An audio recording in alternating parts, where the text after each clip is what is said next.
తెలంగాణలో సమగ్ర కులగణన కాంగ్రెస్ ప్రభుత్వం ప్రతిష్టాత్మకంగా తీసుకుంది. రాష్ట్ర వ్యాప్తంగా చేపట్టిన సర్వే నివేదికను ప్రణాళిక విభాగ ప్రిన్సిపల్ సెక్రటరీ సందీప్ సుల్తానియా మంత్రివర్గ ఉపసంఘానికి నివేదించారు. ఎన్నో అవాంతరాలను అధిగమించి సాగిన సర్వే అంశాలను తెలంగాణ శాసనసభలో ప్రస్తావనకు రానున్నాయి. ఇవాళ ప్రత్యేక సమావేశం కానున్న అసెంబ్లీ సమగ్ర కుల గణ నివేదికతో పాటు ఎస్సీ వర్గీకరణ అంశాలు చర్చనీయాంశంగా కానున్నాయి. సమగ్ర కులగణన నివేదిక, ఎస్సీ వర్గీకరణ అంశాలు తెలంగాణలో చర్చనీయాంశంగా మారాయి. కాంగ్రెస్ ప్రభుత్వ హయాంలో కులాల వారీగా రిజర్వేషన్ల అమలు చర్చ జోరుగా సాగుతుంది. మంత్రివర్గ ఉపసంఘం ఆసక్తి రేకెత్తించి కుల నివేదిక అంశాలను వెల్లడించింది. ఈ గణాంకాలు రాజకీయ వర్గాల్లో ప్రత్యేక చర్చకు దారితీశాయి.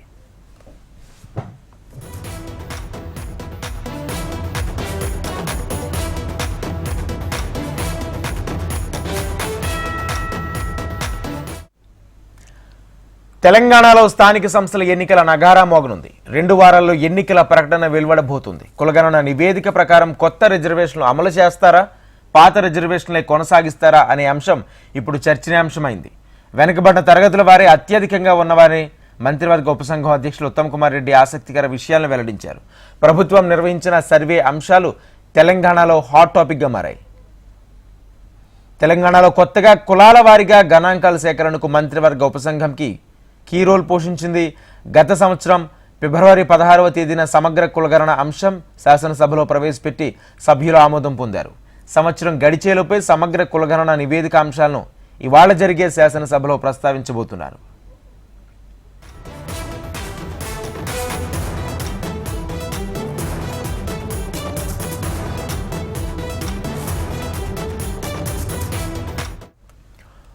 పౌర సరఫరాలు, భారీ నీటిపారుదల శాఖ మంత్రి ఉత్తమ్ కుమార్ రెడ్డి చైర్మన్గా ఏర్పాటైన మంత్రివర్గ ఉపసంఘంలో వైద్యారోగ్య శాఖ మంత్రి దామోదర్ రాజనరసింహ, కో చైర్మన్గా సభ్యులుగా ఐటీ పరిశ్రమల శాఖ మంత్రి దుద్దిల్ల శ్రీధర్ బాబు, వెనుకబడిన తరగతుల సంక్షేమ శాఖ మంత్రి పొన్నం ప్రభాకర్, పంచాయతీరాజ్ శాఖ, గ్రామీణ అభివృద్ధి శాఖ మంత్రి సీతక్క, ఎంపీ మల్లు రవి సభ్యులుగా ఉన్నారు.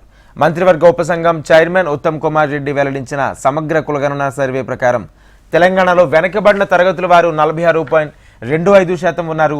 ముస్లిం మైనార్టీలు 12.56%, ఓసీలు 15.79%, ఎస్సీలు 17.43%, ఎస్టీలు 10.45%గా ఉన్నారు. ఈ సర్వేలో తెలంగాణలో 96.9% జనాభా పూర్తి చేసి 3,54,00,000 మంది సర్వే చేయడం జరిగింది. మరొక 3.1% ఈ సర్వేలో పాల్గొనకి వారు అందుబాటులో లేకనో, వారి సర్వేలో పాల్గొనడానికి ఆసక్తి లేకనో వాళ్ళు they are left out of the survey. అంటే 16 lakh people are left out of the survey.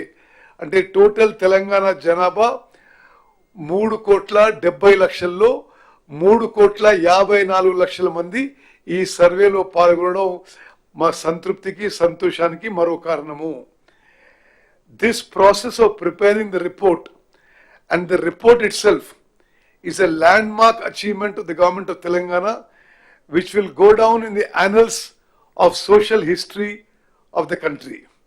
అదే విధంగా ఈ రిపోర్ట్ ద్వారా మరి ఈ సర్వే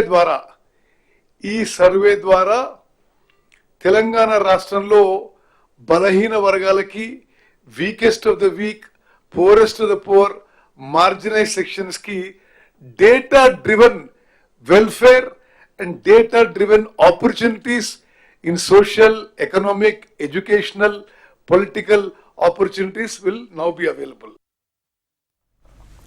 ప్రణాళిక విభాగం చేపట్టిన సమగ్ర కుల సర్వే నివేదిక, high court retired judge justice Shamim Akhtar SC వర్గీకరణ నివేదికలను తీసుకున్న మంత్రివర్గ ఉపసంఘం అసెంబ్లీ సమావేశాల ప్రారంభానికి ముందు మంత్రివర్గ సమావేశంలో ప్రవేశపెట్టి ప్రత్యేకంగా చర్చించి శాసనసభలో పెట్టే విషయాన్ని ఆమోదించేందుకు సుదీర్ఘ చర్చ జరగనుంది. తెలంగాణ సమగ్ర కులగణన సర్వే నివేదికను తీసుకున్న మంత్రివర్గ ఉపసంఘం శాసనసభలో ప్రవేశపెట్టనుంది. ఎస్సీ వర్గీకరణపై నివేదిక రూపొందించిన హైకోర్టు మాజీ న్యాయమూర్తి జస్టిస్ షమీం అఖ్తర్ ఏకసభ్య కమిషన్ నివేదికను శాసనసభలో ప్రవేశపెట్టి ప్రత్యేకంగా చర్చించనున్నారు. ఈ నివేదికలను హైకోర్టుకు సమర్పించనున్నారు.